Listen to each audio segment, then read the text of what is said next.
City cable. నేటి ముఖ్యాంశాలు. BJP ఆధ్వర్యంలో విశిష్ట వ్యక్తుల ఆత్మీయ సమ్మేళనం, ఘనంగా సన్మానం. ప్రభుత్వం ఓ చేత్తో రిజర్వేషన్లు ఇచ్చి మరో చేత్తో అడ్డుకునే కుతంత్రం. రాష్ట్ర బీసీ కమిషన్ మాజీ సభ్యులు శుభప్రద్ పాటిల్. ఇటీవల కురిసిన భారీ వర్షానికి పంటలకు తీవ్ర నష్టం, చిత్తడిగా మారిన రోడ్లు. వర్షానికి నష్టపోయిన రైతులను ప్రభుత్వం వెంటనే ఆదుకోవాలి, సిపిఎం నాయకుల డిమాండ్. భారీ వర్షానికి కూలిపోయిన ఇల్లు, ప్రభుత్వం తమను ఆదుకోవాలని కోరిన బాధితురాలు. సంగం కలాన్ గ్రామ శివారులో గూడ్స్ ట్రైన్ను ఆపివేసిన గ్రామస్తులు. సాయిపూర్ నందీశ్వర కాలనీలో బతుకమ్మ సంబరాలు, భారీగా పాల్గొన్న మహిళలు. సిటీ కేబుల్ వార్తలకు స్వాగతం. వార్తలు చదువుతున్నది మఠం నిరంజన్. బీజేపీ ఆధ్వర్యంలో కొనసాగుతున్న సేవాపక్షం అభియాన్లో భాగంగా నేడు విశిష్ట వ్యక్తుల ఆత్మీయ సమ్మేళన కార్యక్రమాన్ని నిర్వహించారు. ఆదివారం తాండూరు పట్టణంలోని ఆర్యవైశ్య కళ్యాణ మండపంలో ఏర్పాటు చేసిన విశిష్ట వ్యక్తుల ఆత్మీయ సమావేశంలో విశిష్ట వ్యక్తులు తమ కుటుంబ బాధ్యతలు మోస్తూనే వివిధ రంగాలలో విశిష్ట సేవలు అందించి సామాజిక స్పృహ ఉన్న సుమారు 50 మంది పెద్దలను ఘనంగా సన్మానించారు. ఈ సందర్భంగా వికారాబాద్ జిల్లా బీజేపీ అధ్యక్షులు డాక్టర్ కొప్పుల రాజశేఖర్ రెడ్డి మాట్లాడుతూ ప్రధానమంత్రి నరేంద్ర మోడీ త్యాగానికి, అంకిత భావానికి ప్రతీక మరియు కోట్ల మందికి స్ఫూర్తి ప్రదాత అని అన్నారు. ఆయన తీసుకునే ప్రతి నిర్ణయం దేశ అభివృద్ధి కోసమే అని అన్నారు. ప్రతి వ్యక్తి సమగ్ర అభివృద్ధి సాధించి మార్గదర్శకంగా నిలుస్తారని అన్నారు. అందులో భాగంగా తాండూరు పట్టణంలో వివిధ రంగాలలో విశిష్ట సేవలు అందించిన వారిని ఘనంగా సన్మానిస్తున్నామని జిల్లా అధ్యక్షులు తెలిపారు. ఈ కార్యక్రమంలో బీజేపీ రాష్ట్ర కార్యవర్గ సభ్యులు ఉమ్మడి రంగారెడ్డి జిల్లా మాజీ అధ్యక్షులు అంజన్ కుమార్ గౌడ్, వికారాబాద్ జిల్లా మాజీ బీజేపీ అధ్యక్షులు రాష్ట్ర కార్యవర్గ సభ్యులు సదానంద్ రెడ్డి, వికారాబాద్ జిల్లా ఎన్నికల కన్వీనర్ బాలేశ్వర్ గుప్తా, పటేల్ విజయ్ కుమార్, జిల్లా ఉపాధ్యక్షులు సుదర్శన్ గౌడ్, మాజీ ఎంపీటీసీ సాయిరెడ్డి, జిల్లా కార్యదర్శి జుంటుపల్లి వెంకట్, రాష్ట్ర నాయకులు పెద్దింటి నవీన్ కుమార్, బీజేపీ సీనియర్ నాయకులు మనోహర్ రావు, గణాపురం వెంకట్, రాష్ట్ర కౌన్సిల్ సభ్యులు బాలి శివకుమార్, మాజీ కౌన్సిలర్ సాహు శ్రీలత, ఓబీసీ మోర్చా రాష్ట్ర కార్యవర్గ సభ్యులు గాజుల శాంతకుమార్, ఓబీసీ మోర్చా జిల్లా అధ్యక్షులు బొప్పి శ్రీహరి, ఎస్సీ మోర్చా తాండూరు పట్టణ అధ్యక్షులు లాలయ్య, మైనార్టీ మోర్చా జిల్లా అధ్యక్షులు జహీర్ అబ్బాస్, రామ్యా నాయక్, ప్రకాష్, కృష్ణ, సాయిలు తదితరులు పాల్గొన్నారు. ఈ కష్ట సమయంలో మరి పార్టీ ఏదైతే ప్రజల్లోకి వెళ్ళాలి, నిరంతరంగా ఏదో ఒక కార్యక్రమాన్ని తీసుకొని భారతీయ జనతా పార్టీ వేరే పార్టీలకి భిన్నంగా మరి ఒక రాఖీ పండుగ వచ్చినా, ఆగస్టు 15 వచ్చినా, మరి దసరా పండుగ వచ్చినా, దీపావళి వచ్చినా నిరంతరంగా ప్రజల కష్ట సుఖాల్లో మరి భాగంగా ఉండాలని చెప్పేసి ఇటువంటి ఎన్నో కార్యక్రమాలు. మొన్నటికి మొన్న సెప్టెంబర్ 25 పండిట్ దీన్ దయాళ్ ఉపాధ్యాయ గారి జన్మదిన సందర్భంగా, మరి సెప్టెంబర్ 17 నరేంద్ర మోడీ గారి జన్మదిన సందర్భంగా ఒక సేవా కార్యక్రమాలని 15 రోజుల పాటు జాతీయ పార్టీ ఇవ్వడం జరిగింది. దానిలో భాగంగా సెప్టెంబర్ 17 నుంచి మరి మహాత్మా గాంధీ జన్మదినము అక్టోబర్ 2 వరకు 15 రోజులు సేవా కార్యక్రమాలు పార్టీ ఇవ్వడంతో మరి ప్రజల్లోకి వెళ్ళాలి, ప్రజల్లోని ఎంతో కాలంగా వివిధ రంగాల్లో విశిష్టమైన సేవలను అందిస్తున్న వారిని కలవాలి, వారిని మరి సమావేశపరిచి వారిని గుర్తించి వారిని సన్మానించాలనే ఇలాంటి కార్యక్రమాలు, వినూత్నమైన కార్యక్రమాలు ఇస్తూ భారతీయ జనతా పార్టీ మరి రాష్ట్ర నాయకత్వం, దేశ నాయకత్వము, జిల్లా అధ్యక్షుడికి కానీ, జిల్లా పదాధికారులకు కానీ, జిల్లా నాయకులందరినీ కూడా నిరంతరంగా సమాజంతో సంబంధం పెట్టుకోవాలనే ఒక ఉద్దేశంతో ఈ కార్యక్రమాలు ఇవ్వడం జరిగింది. ఆ సందర్భంగానే ఈరోజు మీ అందరికి కూడా ఇక్కడ ఆహ్వానం పలకడము, మరి మీ అందరితో కూడా మరి పార్టీ యొక్క సిద్ధాంతాలు కావచ్చు, ఆలోచనలు కావచ్చు, పార్టీ భవిష్యత్తు పట్ల చేస్తున్న కార్యాచరణ కావచ్చు, అవన్నీ కూడా పంచుకునే అవకాశం మాకు దొరికింది. మీరు ఇక్కడికి వచ్చినందుకు మీకు అందరూ కూడా ప్రత్యేకంగా ధన్యవాదాలు. మరి ఈ కార్యక్రమాన్ని ముందుకు తీసుకెళ్లవలసిందిగా నేను బాలేష్ గుప్తా గారిని కోరుతున్నాను. కార్యక్రమంలో భాగంగా నరేంద్ర మోడీ గారి జన్మదినాన్ని పురస్కరించుకొని సెప్టెంబర్ 17 నుండి 2వ తారీఖు వరకు కూడా కార్యక్రమాలు నిర్వహించాలని రాష్ట్ర పార్టీ ఆదేశించడం వల్ల నేడు ఈ యొక్క సేవా కార్యక్రమాన్ని తీసుకోవడం జరిగింది. ఇందులో భాగంగా తాండూరులో గల విశిష్ట వ్యక్తులకు సుమారు ఒక 50 మందికి సేవా కార్యక్రమం తీసుకోవడం జరిగింది. ఈ యొక్క కార్యక్రమంలో వేదికపై కూర్చున్న గౌరవ పెద్దలు జిల్లా అధ్యక్షులు రాజశేఖర్ రెడ్డి గారు, మనకు ముఖ్య అతిథిగా వచ్చేసినటువంటి గౌరవ పెద్దలు అంజన్ కుమార్ గౌడ్ గారు, అలాగే వేదికపై కూర్చున్న పెద్దలకు, ఈ కార్యక్రమంలో పాల్పంచుకుంటున్నటువంటి సన్మాన గ్రహీతలకు, అలాగే పార్టీ కార్యకర్తలకు, పత్రికా మిత్రులకు, వివిధ కోణాల నుండి వచ్చేసిన వ్యాపారవేత్తలకు అందరికీ కూడా పేరు పేరున నమస్కారాలు తెలుపుతున్నాను. వాస్తవానికి ఈరోజు దేశం మొత్తం ఏదైతే ఎదురు చూస్తుందో నరేంద్ర మోడీ గారి గురించి, మనమందరం కూడా వారి యొక్క బాటలో నడుచుడు,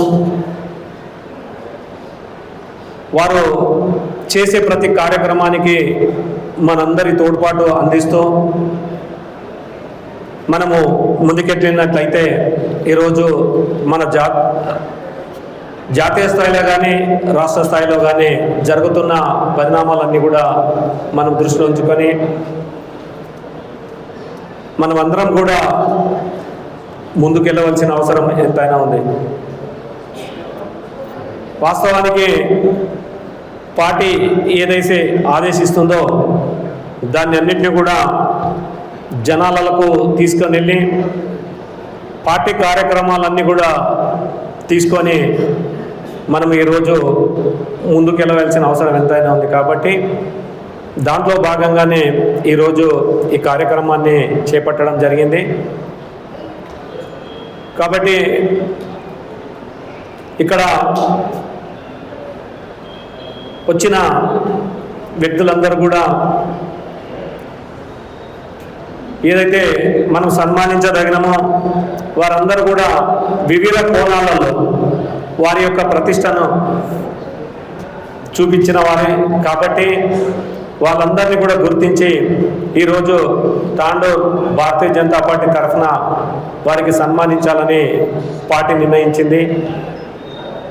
వారందరినీ కూడా వేదికపై ఉన్న పెద్దలందరూ కూడా సగర్వంగా సన్మానించవలసిందిగా కోరుతూ, అలాగే ఈ అవకాశం ఇచ్చిన జిల్లా పార్టీకి ధన్యవాదాలు తెలుపుతూ ముగిస్తున్నాను. జై భారత్.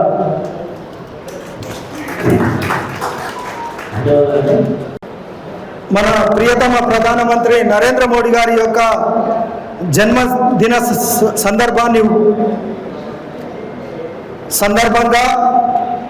17 సెప్టెంబర్ నుంచి అక్టోబర్ 2 గాంధీ జయంతి వరకు, లాల్ బహదూర్ శాస్త్రి గాంధీ ఇద్దరు జయంతి వరకు కూడా సేవా కార్యక్రమాలు నిర్వహించాలనేటువంటి పార్టీ కార్యక్రమాన్ని ముందుకు తీసుకెళ్లే దాంట్లో భాగంగా ఈరోజు ఇక్కడ ఉన్నటువంటి మేధావులకు కావచ్చు, లేకపోతే సమాజాన్ని ఒక దిశ నిర్దేశం చేసే స్థాయిలో ఉన్నటువంటి వ్యక్తులందరికీ కూడా సన్మానం చేయాల్సిందిగా రాష్ట్ర పార్టీ మరియు జాతీయ పార్టీ ఇచ్చినటువంటి పిలుపు మేరకు ఈ కార్యక్రమాన్ని నిర్వహించుకోవడం జరుగుతుంది. ఈ దేశంలో ఉన్నటువంటి పరిస్థితిని మనందరికీ తెలుసు. చాలామంది ఈరోజు ఈ 2025లో మూడోసారి నరేంద్ర మోడీ గారు ప్రధానమంత్రిగా అయి 12వ సంవత్సరంలో అడుగుపెట్టినటువంటి సందర్భంగా మరియు వారి వయస్సు 75 సంవత్సరాలు పూర్తి అయింది. మరి ఇక్కడ ప్రపంచంలో ఉన్నటువంటి పరిస్థితి కావచ్చు, ఇక్కడ ఉన్నటువంటి మన తెలంగాణలో ఉన్న పరిస్థితి కావచ్చు, ఇదంతా కూడా ఒక్కసారి మనం ఒక్కసారి ఆలోచించినట్లయితే మనకు చాలా విషయాలు మనకు ఒక స్ఫురణకు వస్తాయి. తెలంగాణలో గతంలో అనేక పార్టీలకు మనకు అధికారం ఇచ్చాం. అది గతంలో కాంగ్రెస్ కావచ్చు, తెలుగుదేశం కావచ్చు, మొన్న టీఆర్ఎస్ కావచ్చు, మళ్ళీ తిరిగి కాంగ్రెస్ ప్రభుత్వానికి అధికారం ఇస్తే ఈరోజు పరిస్థితులు ఏ విధంగా ఉన్నాయో మనం ఒకసారి ఆలోచించాల్సినటువంటి సమయం అయితే వచ్చింది. ఒక్కసారి మనం అందరం కూడా ఆలోచించాలి. దేశంలో ఈరోజు పరిస్థితి ఏముంది? ప్రధానమంత్రి గారి యొక్క చరిష్మా ముందు కానీ, వారి యొక్క అభివృద్ధి కార్యక్రమాల ముందు కానీ ప్రతిపక్షాలు నిలవలేనటువంటి పరిస్థితి వచ్చింది. కాబట్టి ఈ దేశాన్ని ఏ విధంగానైనా అస్థిరపరచాలనేటువంటి కొన్ని శక్తులు, వాళ్ళు కమ్యూనిస్టు వాళ్ళు కావచ్చు, కాంగ్రెస్ వాదులు కావచ్చు, లేకపోతే రకరకాల పేర్ల మీద, ఎన్జిఓల సంస్థల పేర్ల మీద కానీ ఇంకో రకంగా కానీ ఈ దేశాన్ని విచ్ఛిన్నం చేయాలనేటువంటి శక్తులన్నీ కూడా ఈరోజు ఏదో విధంగా నరేంద్ర మోడీ గారిని అధికారం నుంచి తప్పించాలనేటువంటి విషయము ముందుకు తీసుకెళ్లే దాంట్లో భాగంగా మనమందరం చూసాం. గతంలో ఈవీఎంల మీద ఒక కార్యక్రమాన్ని నిర్వహించి ఈవీఎంలు అన్నీ కూడా హ్యాక్ అవుతున్నాయని, ఈ మధ్యలో ఓటర్ లిస్టులో ఏదో ఓట్ చోరీ జరిగిందని, ఇట్లా అనేక రకాలైనటువంటి కార్యక్రమాలను ముందుకు తీసుకెళ్లి ప్రజలను కన్ఫ్యూజ్ చేసే దిశగా వాళ్ళు ప్రయత్నం చేస్తున్నారు. మొన్న ఎలక్షన్లో మనం అందరం చూసినాం, భారతీయ జనతా పార్టీ అబ్కీ బార్ 400 పార్ అనేటువంటి స్లోగన్ ఇచ్చిన వెంటనే భారతీయ జనతా పార్టీకి ఒకవేళ మీరు 400 సీట్లు ఇస్తే ఈ దేశంలో రిజర్వేషన్ సిస్టాన్ని తీసేస్తుందని చెప్పి ఒక ప్రొపగండా ద్వారా కొంత సీట్లు తగ్గడానికి వాళ్ళు కొద్దిగా సక్సెస్ అయినటువంటి మాట వాస్తవం. దాన్ని కూడా మనం చూసినాం. మరి ఈ పరిస్థితుల దృష్టిలో ఒకసారి ఈ దేశానికి కావలసినటువంటి ప్రధానమంత్రి ఎవరు, ఏ పార్టీ అయితే ఈ దేశం అభివృద్ధి దిశలో వెళ్తుంది ఒకసారి మనం ఆలోచించాలి. వాడు మొండిగా మాట్లాడతాడు. ఏమంటాడు? అసలు దేశంలో ఆర్థిక పరిస్థితి చనిపోయింది, అసలు ఆర్థికంగా దేశ పరిస్థితి ఏంది అని తెలియకుండా, ఏ సంస్థ చెప్పిందనేది చెప్పకుండా ఈ దేశం ఆర్థిక మూలాలు దెబ్బతిన్నాయనేటువంటి ఒక స్లోగన్ ఇవ్వడం, ఓట్లకు చోరీ పాల్పడుతున్నారు అనేటువంటి విషయాన్ని ఇవ్వడం, అభివృద్ధి అనేది జరుగుతలేదు అనేటువంటి విషయాన్ని చెప్పడం, నిరుద్యోగులు పెరిగింది అనేటువంటి విషయాన్ని చెప్పడం, ఇట్లా ఏదో రకమైనటువంటి అల్లకల్లోలం సృష్టించాలని ఈరోజు దేశంలో ఉన్నటువంటి పార్టీలన్నీ కూడా ఆలోచిస్తున్నటువంటి సందర్భంలో మనం కూడా ఆలోచించాలి. ఈరోజు దేశంలో ఉన్నటువంటి అభివృద్ధి ఏంది, ఈరోజు దేశంలో ఉన్నటువంటి హైవేల పరిస్థితి ఏంది, ఈరోజు దేశంలో ఉన్నటువంటి సైంటిస్టులు తయారు చేస్తున్నటువంటి వస్తువులు ఏంటి, దేశం యొక్క ఆర్థిక పరిస్థితి 5వ దాని నుంచి 4వ దశకు ఏ విధంగా వచ్చింది, లేకపోతే ఇండస్ట్రీలో మనది ఏ విధంగా ఉంది, లేకపోతే డిఫెన్స్ సెక్టార్లో మనం ఏ విధంగా ఉన్నాం. మొన్న చూసినాం పాకిస్తాన్తో జరిగినటువంటి 3 రోజుల ఆపరేషన్లో ఒక్కటి కానీ మన భూమి మీద పడకుండా కొట్టగలిగినటువంటి శక్తి భారతదేశానికి వచ్చిందంటే అది కేవలం నరేంద్ర మోడీ గారి యొక్క వారి యొక్క సంకల్పంతో అనేటువంటి విషయాన్ని మనం గమనించాలి. ఎందుకంటే అన్నిటికన్నా గొప్ప దేశాలైనటువంటి ఇజ్రాయెల్ టెక్నాలజీ గొప్పదని మనం విన్నాం, అమెరికా దగ్గర చాలా గొప్ప ఆయుధాలు ఉన్నాయని విన్నాం. కానీ వాళ్ళందరూ సపోర్ట్ చేసినటువంటి పాకిస్తాన్కి చైనా వాడు, అమెరికా వాడు అందరూ లోపాయి గారిగా సపోర్ట్ చేసినా కూడా ఒక్క డ్రోన్ కానీ ఒక్క మిసైల్ కానీ మన దేశం మీద పడకుండా మన టెక్నాలజీ ఏ విధంగా అభివృద్ధి చెందింది అనేటువంటి విషయాన్ని ప్రపంచం మొత్తం గుర్తించింది. S-400 అనేటువంటి దాన్ని మనకు రష్యా వాడు ఇచ్చిన వాడే ఆశ్చర్యపోయాడు. వెంటనే ఏమన్నాడంటే S-500 మన ఇద్దరం కలిసి దాన్ని రూపొందిస్తాము అని చెప్పేసి వాళ్ళే ముందుకు రావడం జరిగింది. అసలు బ్రహ్మోస్ అనేటువంటి దాన్ని తయారు చేసి అసలు ప్రపంచం అంతా ఆశ్చర్యపోయే విధంగా ఈరోజు డిఫెన్స్ సెక్టార్లో మనం ముందున్నాం. ఈరోజు డిఫెన్స్ ఎక్స్పోర్ట్లో కూడా మనము అగ్ర స్థితికి వెళ్తున్నటువంటి మాట వాస్తవం. కాబట్టి ఇట్లాంటి విషయాలు ఎన్నో ఉన్నాయి. ఈ దేశంలో సొరంగ మార్గాలు కావచ్చు, ఎత్తైన విగ్రహం కావచ్చు, ఎత్తైన రైల్వే బ్రిడ్జ్ కావచ్చు, ఈరోజు ప్రపంచంలో భారతదేశంలోనే కట్టబడ్డది. భారతదేశం అభివృద్ధి దిశగా ముందుకు పోతున్నది. కానీ దీన్ని ఏ విధంగా విచ్ఛిన్నం చేయాలనేటువంటి శక్తులు కూడా అంతే తీవ్రంగా పనిచేస్తున్నారు. కాబట్టి నరేంద్ర మోడీ గారు మనకు ఒక ఆలోచించాలనేటువంటి విషయాన్ని మనకందరికీ కూడా చెప్పారు. కాబట్టి ఈ దిశగా మనం అందరం ఆలోచించాలి. అలాగే ఈ రాష్ట్రంలో కూడా ఎప్పుడైతే తెలంగాణలో అన్ని పార్టీలకు అధికారం ఇచ్చాం, మరి తెలంగాణలో ఒక్కసారి భారతీయ జనతా పార్టీకి అధికారం వచ్చినట్లయితే, స్థానిక సంస్థల్లో కూడా భారతీయ జనతా పార్టీ అభ్యర్థులు ఉన్నట్లయితే, డబుల్ ఇంజన్ సర్కార్ ద్వారా రాష్ట్రంలో కూడా ఒకవేళ బీజేపీ ప్రభుత్వం ఉన్నట్లయితే డబుల్ ఇంజన్ సర్కార్ ద్వారా అభివృద్ధి అనేది ఏ విధంగా ఉంటుందో తెలుస్తుంది. కాబట్టి దయచేసి ఇక్కడ ఉన్నటువంటి మేధావులందరూ కూడా ఈ విషయం ఆలోచించాల్సిందిగా నేను కోరుతూ ఈ అవకాశం ఇచ్చినటువంటి జిల్లా పార్టీకి ధన్యవాదాలు తెలియజేస్తున్నాను.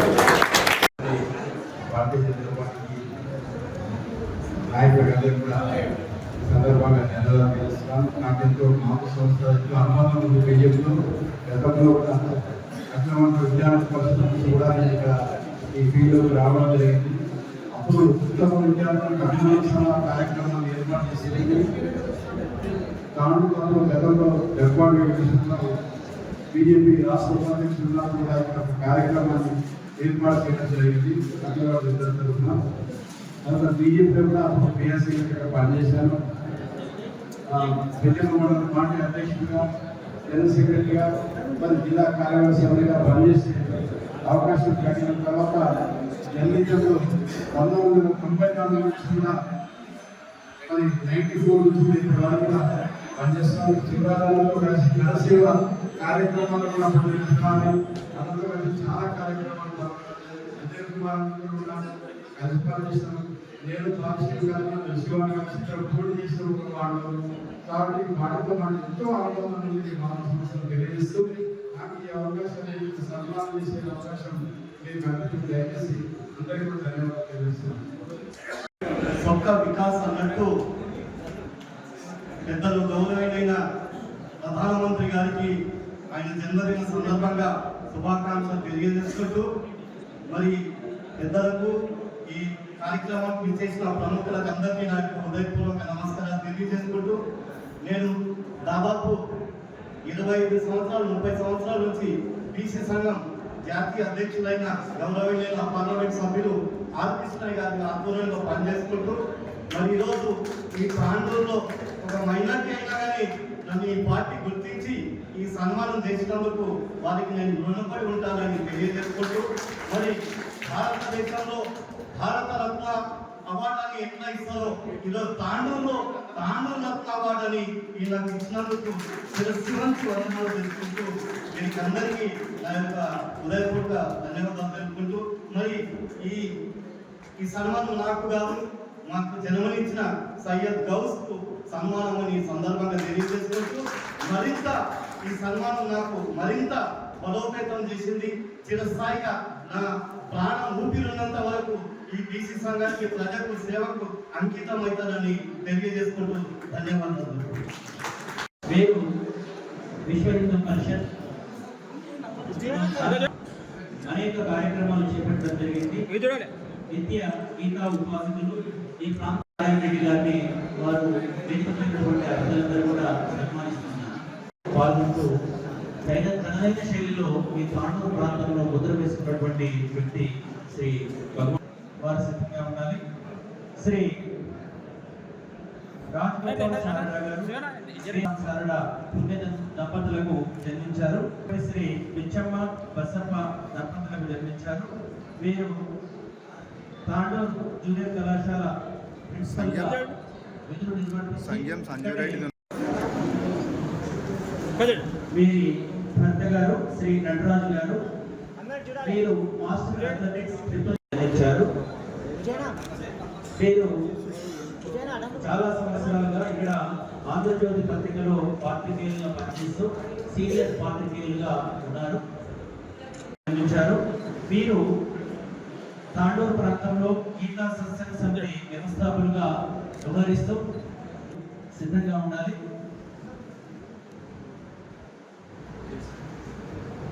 శ్రీ వెంకటరాములు గౌడ్ గారు శ్రీమతి శ్రీ మాణిక్యమ్మ విజయలయ గౌడ్ దంపతులకు జన్మించారు. శ్రీమతి శ్రీ పక్కమ్మ నారాయణ దంపతులకు వీరు జన్మించారు. అదేవిధంగా ప్రముఖ ఆధ్యాత్మికవేత్త కూడా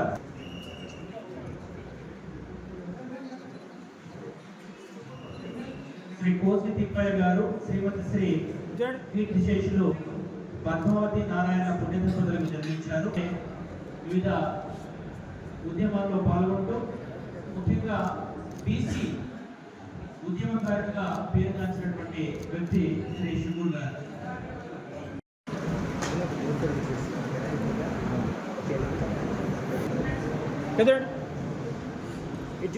కాంగ్రెస్ ప్రభుత్వం ఓ చేత్తో రిజర్వేషన్లను ప్రకటించి మరో చేత్తో అడ్డుకునే కుతంత్రాలు చేస్తున్నదని రాష్ట్ర బీసీ కమిషన్ మాజీ సభ్యులు శుభప్రద్ పాటిల్ అన్నారు. ఆదివారం తాండూరు పట్టణంలోని ఎన్ఎస్పీ ట్రస్ట్ కార్యాలయంలో ఏర్పాటు చేసిన విలేకరుల సమావేశంలో శుభప్రద్ పాటిల్ మాట్లాడుతూ కాంగ్రెస్ ప్రభుత్వం 42% బీసీల రిజర్వేషన్ జీవో రూపంలో ప్రకటించి వారి అంతరంగికులతోటే కోర్టు ద్వారా బీసీ రిజర్వేషన్లను ఆపే విధంగా డ్రామాలు ఆడుతున్నారని ఆరోపించారు. జీవో రూపం క్రమంలో రిజర్వేషన్లను తేవడానికి 22 నెలల సమయం వృధాగా ఎందుకు చేశారని అన్నారు. రిజర్వేషన్ల విషయంలో తమిళనాడు మోడల్గా చట్టం చేసి రిజర్వేషన్లను ప్రకటించాలని బీఆర్ఎస్ గతంలో సూచించినట్టు తెలిపారు. కానీ కాంగ్రెస్ ప్రభుత్వం అధికారంలోకి వస్తే 42% రిజర్వేషన్లను కల్పిస్తామని కామారెడ్డి సభలో ప్రకటించి ప్రస్తుతం తప్పుదోవ పట్టించారని అన్నారు. బీసీ రిజర్వేషన్ విషయంలో ఢిల్లీ జంతర్ మంతర్ దగ్గర నిర్వహించిన ధర్నాలో కాంగ్రెస్ పార్టీ నాయకులు సోనియా గాంధీ, రాహుల్ గాంధీ, మల్లికార్జున్ ఖర్గే, ప్రియాంక గాంధీ ఎవరు హాజరు కాలేకపోయారని గుర్తు చేశారు. కాంగ్రెస్ పార్టీకి రిజర్వేషన్లపై చిత్తశుద్ధి లేదని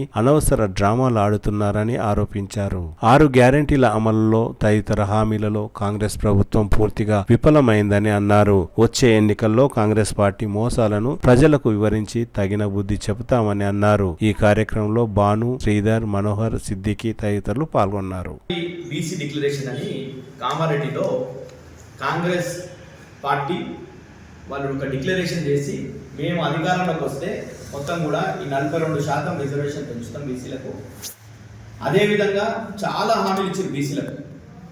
వాళ్ళ పరిధిలో రాష్ట్ర పరిధిలో ఉన్నటువంటి హామీలు చాలా ఇచ్చారు. బీసీలకు ఒక sub plan, Mahatma Jyotiba Phule sub plan ఏర్పాటు చేస్తామన్నారు. ప్రతి సంవత్సరం బడ్జెట్లో 20,000 కోట్లు పెడతామని చెప్పారు. అదేవిధంగా సివిల్ కాంట్రాక్టులు కావచ్చు, ప్రభుత్వ మెయింటెనెన్స్ వర్కులు కావచ్చు, ఇవన్నిట్లో 42% బీసీలకు రిజర్వేషన్లు ఇస్తామని చెప్పారు, కేటాయింపులు చేస్తామన్నారు. అదేవిధంగా ఎంబీసీ మంత్రిత్వ శాఖ ఏర్పాటు చేస్తామన్నారు. బీసీలో ఉండేటటువంటి చిరు వ్యాపారులకు ఎలాంటి పూచికత లేకుండా లైబ్రరీ ఇట్లాంటివన్నీ కూడా అలా ఏర్పాటు చేస్తామన్నారు. ప్రతి మండలంలో ఒక బీసీ గురుకులాన్ని ఏర్పాటు చేస్తామన్నారు.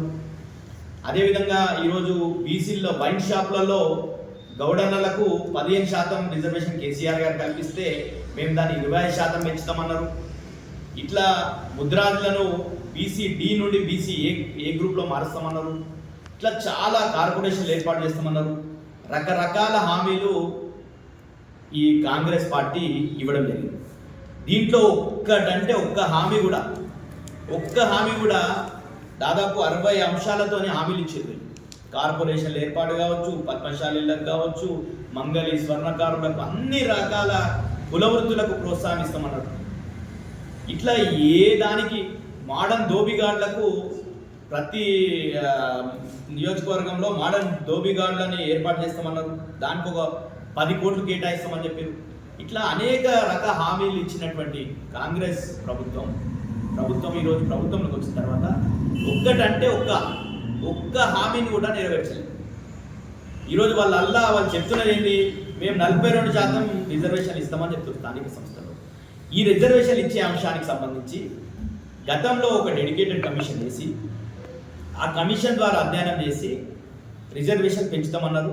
అది హైకోర్టు కూడా చెప్పిన సందర్భంలో వీళ్ళు సర్వే చేశారు. సిపాక్ అని మొత్తం కూడా తెలంగాణలో ఉన్నటువంటి జనాభా మొత్తం కూడా సర్వే చేసి గతంలో కేసీఆర్ గారు ఏదైతే సమగ్ర కుటుంబ సర్వే చేసిందో దాంట్లో 51% ఉన్నటువంటి బీసీలను 46%కి తగ్గించి చూపించారు. అన్ని బీసీ సంఘాలంతా కూడా తెలంగాణ వ్యాప్తంగా అందరూ కూడా ఆందోళన చేసారు, దాన్ని వ్యతిరేకించారు. అయినప్పటికీ వీళ్ళు చెప్పింది ఏంటి, మళ్ళీ ముస్లింలను సపరేట్ చూపించారు, హిందూ బీసీలను సపరేట్ చూపించారు. బీసీలు అన్నప్పుడు మతాలకు అతీతంగా బీసీలుగా ఉన్నారు. క్రిస్టియన్లు కూడా బీసీసీలో వస్తారు, కన్వర్ట్ క్రిస్టియన్స్. అదేవిధంగా బీసీలకు దూదేకులోళ్ళు, ముస్లింలకు సంబంధించినటువంటి బీసీ కులాలు కూడా ఉన్నారు, బీసీలోనే వస్తారు. బీసీఈ కావచ్చు, బీసీబీలో ఉన్నటువంటి ముస్లింలు కావచ్చు, బీసీగానే చూపించాలి. కానీ ప్రభుత్వం చేసినటువంటిది ఏంటి, బీసీ ముస్లింలని, బీసీ హిందువులని చెప్పి చూపించి దాంట్లో బీజేపీకి ఒక అవకాశం ఇచ్చినట్టు చేసిండ్రు. దానికి సంబంధించి 2 బిల్లులు తీసుకొని వస్తే, విద్యా ఉద్యోగాలకు ఒక బిల్లు, ఒకటేమో రాజకీయ రిజర్వేషన్ల కోసం లోకల్ బాడీలలో ఒక బిల్లు.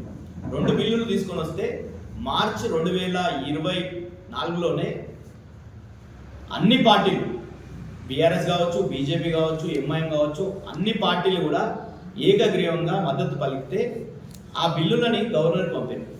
గవర్నర్ ద్వారా రాష్ట్రపతికి పంపి ఇప్పటి వరకు ఆ బిల్లులకు అక్కడ రాష్ట్రపతి ఆమోదించలేదు, అట్లనే పెండింగ్లో ఉన్నాయి. దానికి సంబంధించే కాంగ్రెస్ పార్టీగా కావచ్చు, ప్రభుత్వం కావచ్చు, ఢిల్లీలో పోయి ఢిల్లీ వేదికలు ధర్నా చేస్తే వాస్తవానికి జరగాల్సింది ఏంది, అక్కడ వాళ్ళ కాంగ్రెస్ అధినేతలు రాహుల్ గాంధీ కావచ్చు, ఖర్గే గారు కావచ్చు, సోనియా గాంధీ కావచ్చు, ప్రియాంక గాంధీ కావచ్చు, ఎవరు కూడా ధర్నాలో 2 సార్లు ధర్నాలు చేస్తే 2 సార్లు కూడా ఎవరు పార్టీ అధినాయకత్వం ఎవరు పాల్గొనలేదు. చేయాల్సింది ఏముండే? ఈరోజు వాళ్ళు ప్రతిపక్షంలో ఉన్నారు ఢిల్లీలో. ఆ ప్రతిపక్షంలో ఉన్నటువంటి కాంగ్రెస్ అక్కడ ఒక ప్రైవేట్ బిల్లు తెచ్చే ప్రయత్నం చేయలేదు. లేకపోతే ముందటి నుండి కూడా బీసీ సంఘాలు కావచ్చు, బీసీ మేధావులు కావచ్చు, బీఆర్ఎస్ పార్టీ కావచ్చు, ముందటి నుండి కూడా చెప్తున్నది ఏంటంటే మీరు 42% ఇవ్వాలంటే మీరు తమిళనాడు తరహాలో, తమిళనాడు ఏదైతే ఫాలో అయిందో, గతంలో తమిళనాడు ఏం చేసింది, ఇక్కడ ఒక రాష్ట్రంలో ఒక చట్టం చేసుకొని అఖిల పక్షాన్ని అన్ని పార్టీలను అన్ని కూడా తీసుకొని పోయి ఢిల్లీలో ప్రెషర్ చేసి ఆ రోజు ఉన్నటువంటి ప్రధానమంత్రి పివి నరసింహారావు గారి మీద ఒత్తిడి చేసి 9th షెడ్యూల్లో పెట్టించుకోగలిగారు. 9th షెడ్యూల్లో పెడితేనే దానికి కోర్టులకు పోయే అధికారం ఉండదనేది వాళ్ళ కోర్టులలో రక్షణ దొరుకుతుంది అనే ఉద్దేశంతో 9th షెడ్యూల్లో పెట్టింది. ఇప్పటి వరకు కూడా వాళ్ళకి రిజర్వేషన్లు అమలు అవుతున్నాయి. తమిళనాడులో 69% రిజర్వేషన్, బీసీలకు 50%, 18% ఎస్సీలకు, 1% ఎస్టీలకు, 69% రిజర్వేషన్లు అమలు అవుతున్నాయి. వీళ్ళు చేసింది ఏంది? ఫస్ట్ ఏమన్నారు, చట్టాలు చేసి కేంద్రానికి పంపుతాం, రక్షణ కల్పించాలని చెప్పేసి పంపిన రాష్ట్రపతి దగ్గర పెండింగ్లు ఉన్నాయి అక్కడ బిల్లులు. తర్వాత ఆర్డినెన్స్ తీస్తామని చెప్పేసి మళ్ళీ ఒక జూలైలో ఒక క్యాబినెట్ వేసి ఆర్డినెన్స్ ఇస్తామని చెప్పి గవర్నర్ గారి దగ్గర పంపారు. అది ఇప్పటి వరకు అది అట్లనే పెండింగ్లో ఉంది. మళ్ళీ ఏం చేసారు, మళ్ళీ కూడా అసెంబ్లీ పెట్టి మొన్ననే ఫస్ట్కి అసెంబ్లీ పెట్టిర్రు. అసెంబ్లీ మళ్ళీ పాస్ చేసుకున్నాం, మళ్ళీ అది గవర్నర్ దగ్గర పెండింగ్ ఉంది. అది పెండింగ్ ఉండగా ఈ జీవో తీయడం అనేది బీసీ ప్రజల్ని మోసం చేయడం. ఎందుకంటే ఈ జీవోలు నిజంగానే ఈ జీవోతో వచ్చి ఉంటే కేసీఆర్ గారు 2018లో జీవో నంబర్ 396 34% బీసీలకు రిజర్వేషన్ కల్పిస్తామని చెప్పి ఆ జీవో ఇచ్చినప్పటికీ హైకోర్టు కొట్టేసింది. ఎందుకంటే 50% దాటుతున్నది రిజర్వేషన్, మీరు 34% బీసీలకు ఇస్తే 61.19 రిజర్వేషన్ పెరుగుతున్నాయి, 61% అవుతున్నాయి. కాబట్టి ఇది సుప్రీంకోర్టులో గతంలో Krishnamurthy versus union of India Krishnamurthy కేసులో సుప్రీంకోర్టు రాజ్యాంగ ధర్మాసనం చెప్పింది 50% రిజర్వేషన్ దాటొద్దు, ఎస్సీ ఎస్టీ బీసీ కలిపి 50% దాటొద్దు అని చెప్పి స్పష్టంగా చెప్పింది సుప్రీంకోర్టు. చెప్పిన ధర్మిలాల హైకోర్టు కొట్టేసింది, కేసీఆర్ ఇచ్చినటువంటి జీవోలు కొట్టేసింది. వీళ్ళు ఏం చెప్పారు, కేసీఆర్ జీవోలు ఇచ్చి మొత్తం కూడా కొట్టుడు పోయినాయి, కేసీఆర్ రిజర్వేషన్ తగ్గించిండు, 34% నుండి 23% చేసిండు, మేము మాత్రం 23 నుండి 42 పెంచుతామన్నారు. ఈరోజు రేవంత్ రెడ్డి గారు చాలా సందర్భాలు ఏం చెప్పిండు, మళ్ళీ ఒక జీవో తెచ్చిన దాని సందర్భంలో చాలా సందర్భాల్లో మంత్రులు కావచ్చు వీళ్ళందరూ కూడా ఎవరు కోర్టుకి పోవద్దు, బీసీలకు ఇది ఒక మంచి ఒక బీసీ రాజకీయ చైతన్యం, రాజకీయంగా రాజ్యాధికారం కోసం ఒక మంచి అడుగు పడుతుంది, ఎవరు కూడా కోర్టుకు పోవద్దని చెప్పేసి కాంగ్రెస్ మంత్రులు, ముఖ్యమంత్రి అందరూ అప్పీల్ చేసినటువంటి విషయం మనందరికి తెలిసిందే. అయితే ఈ జీవో ఇవ్వంగానే అసలు జీవో పేపర్లలో వస్తున్నప్పుడే కోర్టుకు సందర్భంలో జీవో వచ్చింది. జీవో వస్తే నిన్న హౌస్ మోషన్ పిటిషన్ ఇస్తుంది. ఎవరు వేసింది అంటే ఈ రేవంత్ రెడ్డితో ఉన్నటువంటి వ్యక్తి ఎవరైతే ఉన్నారో మాధవ్ రెడ్డి అని, ఈయన రెడ్డి జాగృతి అధ్యక్షుడు, ఈయన కోర్టులు వేసింది. ఇది ముఖ్యమంత్రి కాకముందు, ఇది ముఖ్యమంత్రి అయిన తర్వాత ఈ వ్యక్తి. అదేవిధంగా ఇక్కడ సీతక్కతో పంచాయతీరాజ్ శాఖ మంత్రి వర్యుడు, ఈయన మొత్తం మంత్రులతో కాంగ్రెస్ అధికారం రావడం కోసం కంకణం కట్టుకొని తిరిగినటువంటి వ్యక్తి ఈ మాధవ్ రెడ్డి. ఇప్పుడు ఈయన శుక్ర శని వారాలలో కురిసిన భారీ వర్షానికి నీటిలో మునిగిన పంటలతో రైతులు తీవ్రంగా నష్టపోయారు. రైతులు సాగు చేసిన వివిధ రకాల పంటలలో నీరు నిలవడంతో పంట నష్టం జరగడం వల్ల రైతులు తీవ్ర ఆవేదనకు గురయ్యారు. యాలల మండల పరిధిలోని ఎన్కేపల్లి, కోకట్, రాగాపూర్ తదితర గ్రామాలలో పత్తి, కంది, వరి తదితర పంటలు పూర్తిగా జలమయమయ్యాయి. ఇటీవల కురిసిన భారీ వర్షానికి కొంత భాగం కొట్టుకుపోయిన యాలల మండలం కోకట్ బ్రిడ్జిని అధికారులు తాత్కాలికంగా మరమ్మతులు చేపట్టారు. దీంతో కోకట్ మీదుగా రవాణా పునః ప్రారంభమైంది. భారీ వర్షానికి రోడ్లు తీవ్రంగా దెబ్బతిన్నాయి. యాలల మండలం అచ్యుతాపూర్ గ్రామానికి వెళ్లే రోడ్డు సుమారు 4 కిలోమీటర్ల వరకు గుంతలు ఏర్పడ్డాయి. దీంతో వాహనదారులు, ప్రజలు తీవ్ర ఇబ్బందులు ఎదుర్కొంటున్నామని తెలిపారు. రాత్రి వేళ గ్రామానికి వెళ్లాలంటే భయంగా ఉందని గ్రామస్తులు ఆందోళన వ్యక్తం చేశారు. రోడ్డు మరమ్మతుల కోసం సుమారు 60 లక్షల రూపాయలు మంజూరైన కాంట్రాక్టర్ పనులు చేపట్టకుండా నిర్లక్ష్యంగా వ్యవహరిస్తున్నారని పలువురు ఆరోపించారు.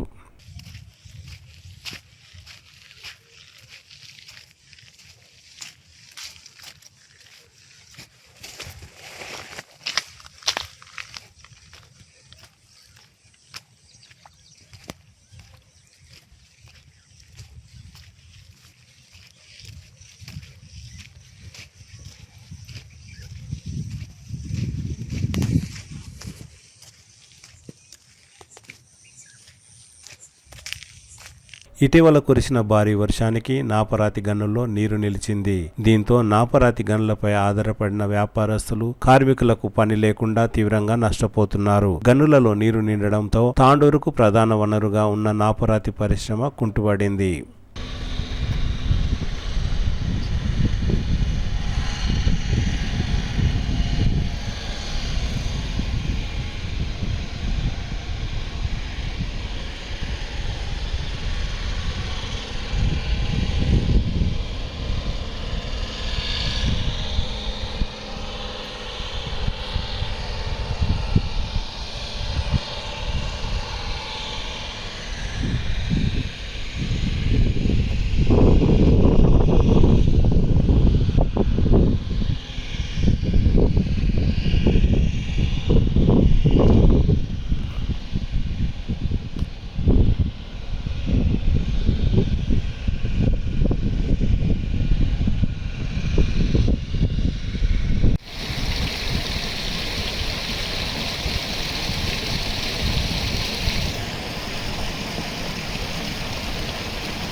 తాండూరు మండలం బెల్కటూర్ బ్రిడ్జ్ సమీపంలో ఉన్న ప్రధాన రోడ్డు చిత్తడిగా మారింది. ద్విచక్ర వాహనాలు, ప్రయాణికులు తీవ్రంగా ఇబ్బందులు ఎదుర్కొంటున్నారు. వెంటనే సంబంధిత అధికారులు మరమ్మతులు చేపట్టాలని పలువురు కోరుతున్నారు.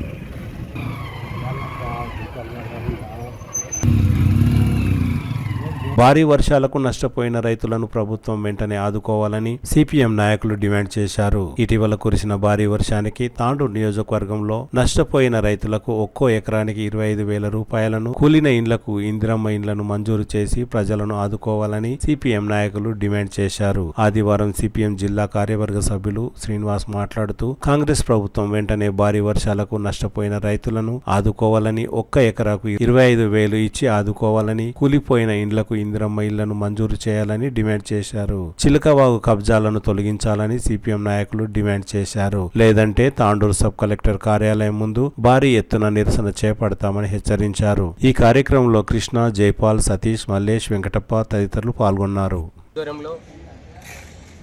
నిన్న మొన్న కురుస్తున్నటువంటి భారీ వర్షాలకు అనేక మంది రైతుల పంట పొలాలన్నీ గిట నీటి మునిగినటువంటి పరిస్థితి ఉంది. అదేవిధంగా కందులు, మినుములు, పత్తులు, అదేవిధంగా అనేక పంటలు నీటి మునిగి రైతన్నలందరి గిట తీవ్ర నష్టానికి గురవుతున్నటువంటి పరిస్థితి ఉంది. అదేవిధంగా అనేక మంది పేదల ఇండ్లు ఈ భారీ వర్షానికి కూలినటువంటి పరిస్థితి ఉంది. కాబట్టి ఏదైతే కాంగ్రెస్ ప్రభుత్వం ఈ పేదలు కూలిపోయిన ఇండ్లకు వెంటనే ఇందిరమ్మ ఇండ్లు మంజూరు చేయాలని, అదేవిధంగా పంట నష్టపోయినటువంటి ప్రతి రైతుకు ఎకరకు ఆల్రెడీ 25,000 రూపాయలు ఇవ్వాలి నష్టపరిహారం అని, అదేవిధంగా ఈ రాష్ట్ర ప్రభుత్వం తూతూ మంత్రంగా పర్యటన చేసి ఏదో రైతులకు ముసలి కన్నూరు తీరవడం కాదు, ఆ పంట ఎంత నష్టపోయింది, ఎన్ని ఎకరాలలో నష్టపోయింది, ఏం పంట నష్టపోయింది అని చెప్పి సమగ్రంగా ఆల్రెడీ వ్యవసాయ అగ్రికల్చర్ శాఖ ఉన్నదో దాంతో ఖచ్చితంగా నష్టపరిహారం ఖచ్చితంగా చెల్లించే విధంగా నష్టపోయిన రైతులకు అనేక మంది తీవ్ర పెరుగుతున్న ధరలకు అనుగుణంగా అనేక లాగొడి పెట్టి రైతన్నలందరికీ తీవ్ర ఇబ్బందులు పడుతున్నారు. కాబట్టి ఈ రైతులని ప్రభుత్వం వెంటనే ఆదుకోవాలని, ఇండ్లు కూలిపోయినటువంటి పేదలను ఆదుకోవాలని, అదేవిధంగా తక్షణ సాయం కింద ఇండ్లు కూలిపోయిన వారికి, నష్టపోయిన వారికి అందరినీ ఏదైతే పంటకు ఎకరాకు 25,000 రూపాయల చొప్పున ఖచ్చితంగా ప్రభుత్వం ఇవ్వాలని చెప్పి సిపిఎం పార్టీగా డిమాండ్ చేస్తున్నాం.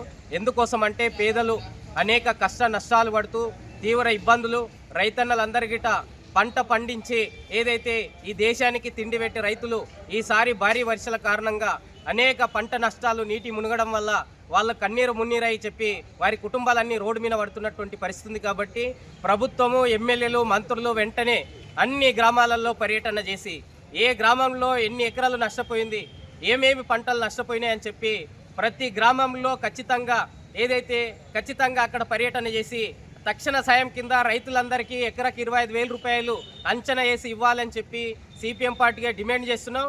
ఈ భారీ వర్షంతో రోడ్లన్నీ గిట అతలకుతలమై ఈరోజు సంగెంకలను, అదేవిధంగా విరిసెట్పల్లి, జీవనికి అనేక గ్రామాలు నీట మునిగినటువంటి పరిస్థితి ఉంది.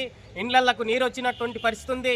ఆ కుటుంబాలకు తినడానికి తిండి లేనటువంటి పరిస్థితి, వస్తువులన్నీ నానిపోయినటువంటి పరిస్థితి ఉంది. కాబట్టి వెంటనే కాంగ్రెస్ ప్రభుత్వం ఇక్కడ ఉన్నటువంటి స్థానిక ఎమ్మెల్యే అక్కడ పర్యటన చేసి తక్షణ సాయం కింద ఈ పేదలందరినీ ఆదుకోవాలంటూ, కాంగ్రెస్ ప్రభుత్వం ఏదైతే పంట నష్టపరిహారం వెంటనే చెల్లించాలంటూ అనేక మంది రైతులు అప్పులు చేసుకొని ఏదైతే తీవ్ర ఇబ్బందులు పడుతున్నటువంటి పరిస్థితులలో ఈ భారీ వర్షము నిరంతరము ఏదైతే పడడం వల్ల నష్టాల పాలైనటువంటి పరిస్థితి ఉంది. కాబట్టి అందుకోసం ఏదైతే ఉల్లి రైతులు గిట ఏదైతే నార్లన్నీ నష్టపోయినటువంటి పరిస్థితి ఉంది.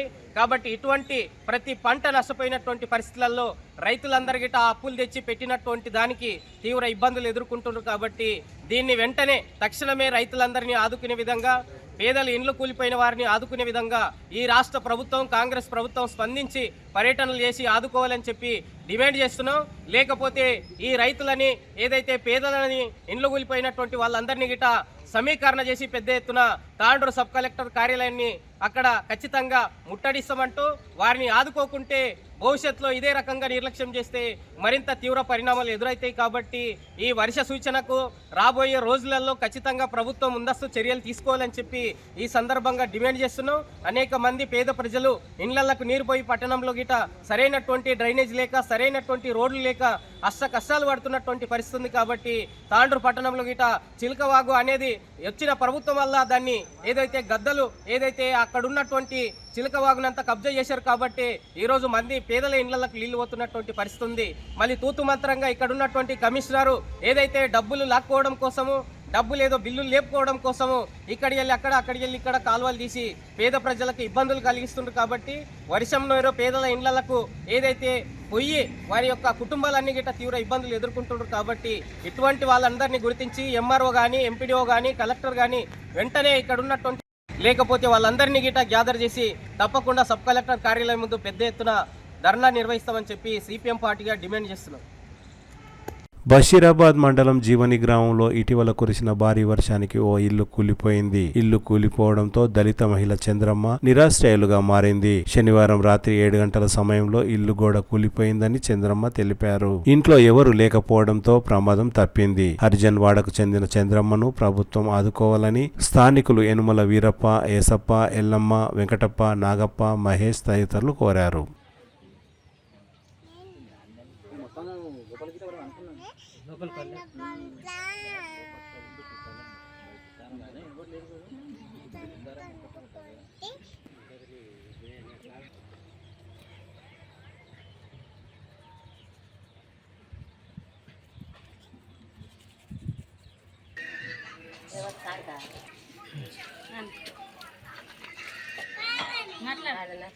చంద్రమ్మ సార్ ఇల్లు కూలిపోయింది మాది. వాళ్ళకు నాంట్లో ఎవరు మగ దిక్కులేదు ఏం లేదు. నేను ఒకదానండా నాని ఇల్లు మొత్తగా కూలబడ్డది. మరి మంది నన్ను సంసారం చేస్తున్నాను నేను కానీ అనుకుంటున్నా ఇల్లు కూలింది రాత్రి.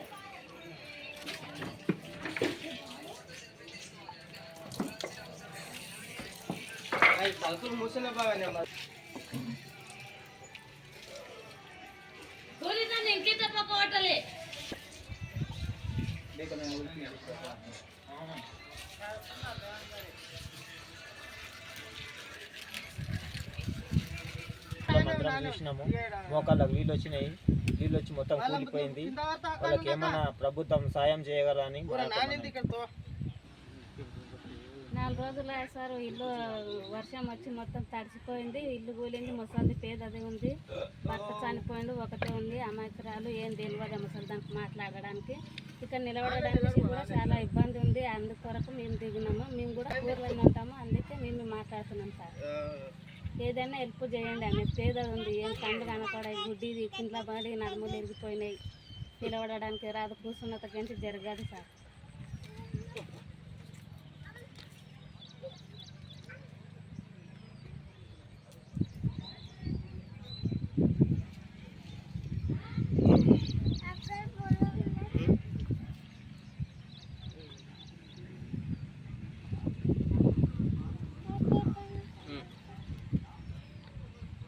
ఇల్లు ఎవరిదమ్మా? చంద్రమ్మది. యనుమల చంద్రమ్మ ఇల్లు ఇది. భర్త సాయప్ప. ఎన్ని గంటలకు కూలిపోయిందమ్మా ఇల్లు? 7:30కు కూలిపోయింది సార్. 7:30కు. ఇంట్లో ఎవరైనా ఉండ్రే? ఉండ్రు కానీ వాళ్ళు వేరే వాళ్ళ ఇంట్లో వండిండ్రు. ఇంట్లో వండింటే కూలిపోతుంది అని డౌట్తో వేరే వాళ్ళ ఇంట్లో వండిండ్రు. వాళ్ళు పండంగానే కూలిపోయింది.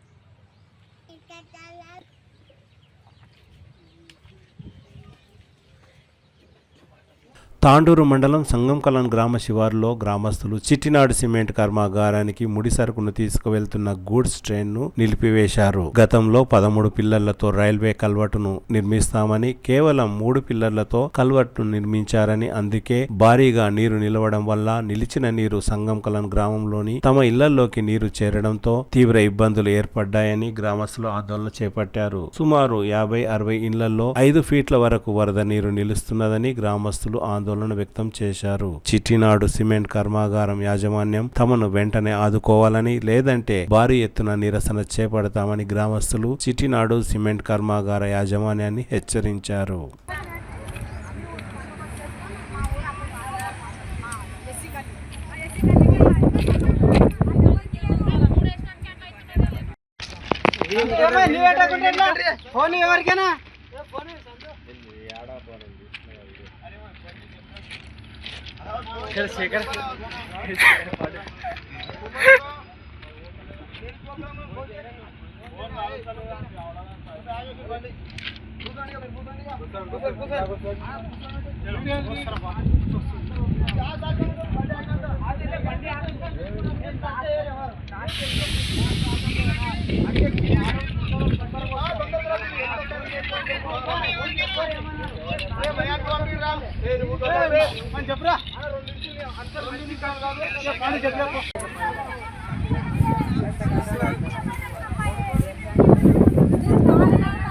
అందరికీ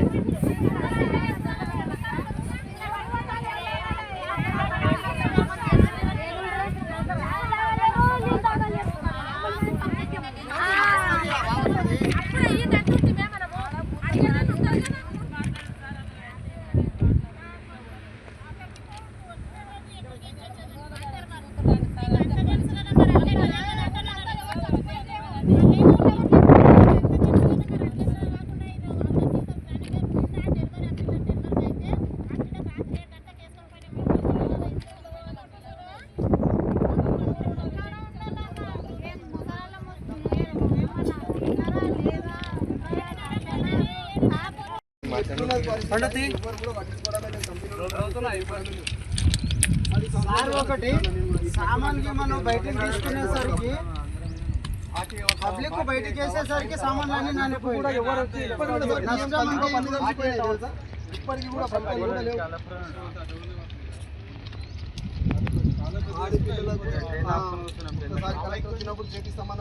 సార్ ఇక ట్రాక్టర్ తీసుకొని వచ్చిండి పబ్లిక్ బయటికి వేద్దామని ట్రాక్టర్ కూడా పల్టి పడుతుండే. రోడ్ మంచిదే సార్, నీళ్ళల్లో లేపింది ఆల్రెడీ, నీళ్ళల్లో లేపేసింది. అరే మంచిగా వస్తుందనా, అందరు వస్తురానా?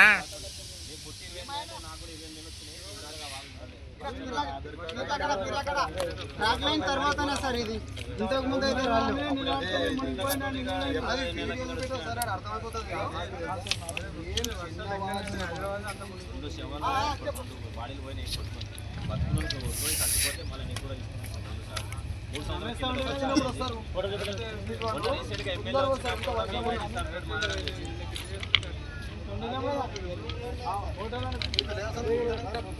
చీకట్లో క్లారిటీ రాలేవు, కనిపిస్తాయి కదా ఇంట్లో ఎంత.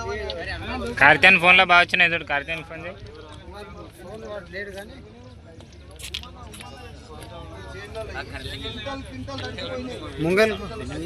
ముంగల్కు ఫేస్ క్లారిటీ కొనలేము కదా అని సంవత్సరం అంతా రావాలని మాల మీద పోయి కూర్చున్నారు సార్. మంది అంతా వానాల నానుకుంటా ఇంట్లో ఎవరు లేరు,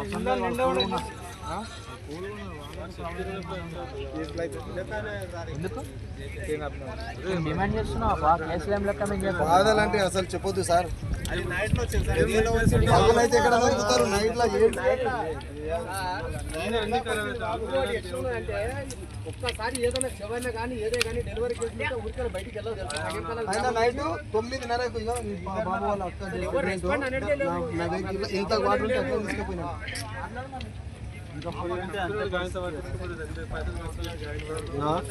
13 పిల్లర్లు వేయాలని గవర్నమెంట్ చేస్తే 3 లీటర్లకు వంచడం ఏంటి పరిస్థితి? మాకు వేస్ట్ అయిపోతుంది కదా.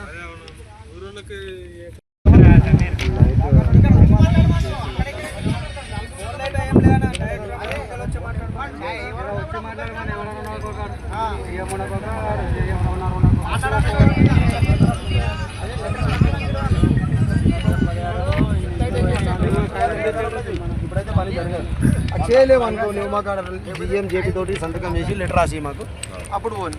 తర్వాత నువ్వు అన్న టైం లోపల మళ్ళీ వరకు స్టార్ట్ చేయలేము అనుకో. డైరెక్ట్ పట్టిలో ఇక్కడైతే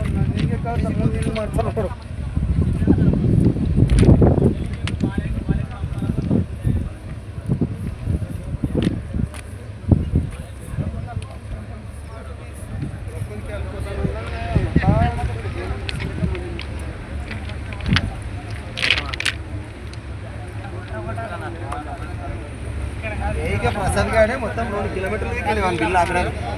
ఒక్కొక్కటి 20 లక్షలు ఆపిరు వాళ్ళ బిల్లు పంపిన వాళ్ళు పని చేపిస్తారు. రెస్పాన్స్ లేదు.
తాండూరు పట్టణం సాయిపూర్ నందీశ్వర కాలనీలో మహిళలు బతుకమ్మ సంబరాలను ఘనంగా నిర్వహించారు.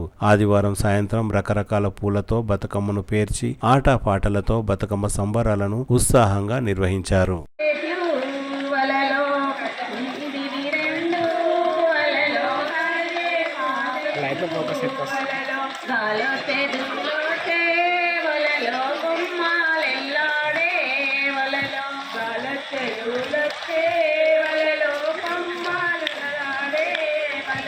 కొమ్మలకు నా తల్లి వలలో తేరులెల్లాడే వలలో కొమ్మలకు నా తల్లి వలలో తేరులెల్లాడే వలలో తేరులకు నా తల్లి వలలో చేతి మొక్కే వలలో చేతి వలే వలలో మొక్కిన చేతులు వలలో మొగిలి రేకులు వలలో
కడుగుతున్నది పప్పు ఉయ్యాలో కడవల్లా పోసి ఉయ్యాలో అప్పుడే వచ్చాడు ఉయ్యాలో ఆమె పెద్దన్న ఉయ్యాలో కాళ్ళకు నిలిచి ఉయ్యాలో కన్నీరే నింపే ఉయ్యాలో ఏడ్వకు ఓ చెల్లి ఉయ్యాలో ఏడ్వకు నా తల్లి ఉయ్యాలో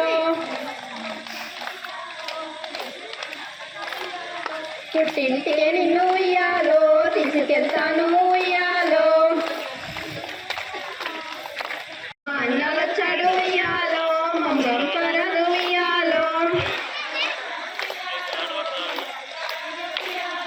నేనెరగా ఉయ్యాలో మీ అక్క నడుగు ఉయ్యాలో వంటలు చేసేటి ఉయ్యాలో మీ అక్క గారు ఉయ్యాలో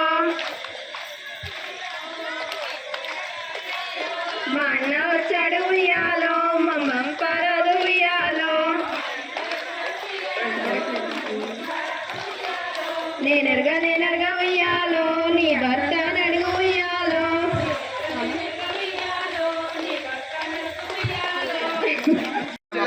తులసి దగ్గర తీసి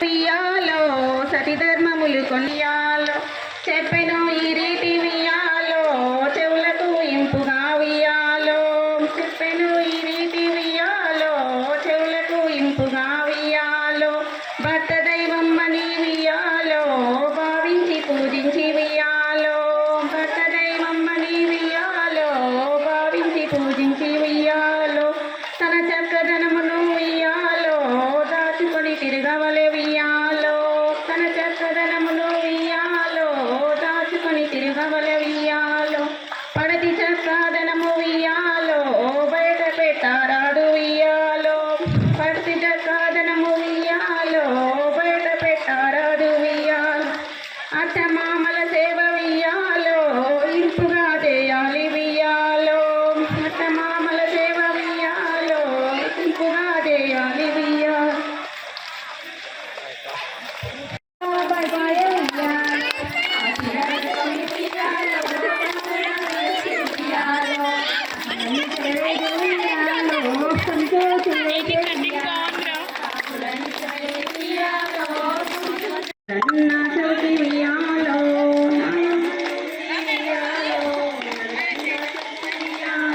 నన్న చవితిలో ఉయ్యాలో నాది పుట్టిల్లు ఉయ్యాలో ఉయ్యాలో నాది పుట్టిల్లు నాది పుట్టిల్లైతే ఉయ్యాలో నాదే బిగదు ఉయ్యాలో ఇల్లైతే ఉయ్యాలో నాదే మిగదు ఉయ్యాలో తడిగి తీరల గద్దు ఉయ్యాలో తోడై నా గద్దు ఉయ్యాలో ఉయ్యాలో తోడై నా. తిరిగి వచ్చే బులెటిన్లో తాజా వార్తలతో మళ్ళీ కలుద్దాం. అంతవరకు సెలవు, నమస్కారం. మరిన్ని వార్తల కోసం ఛానల్ సబ్స్క్రైబ్ చేయండి, షేర్ చేయండి, లైక్ చేయండి, కామెంట్ చేయండి. CT Cable.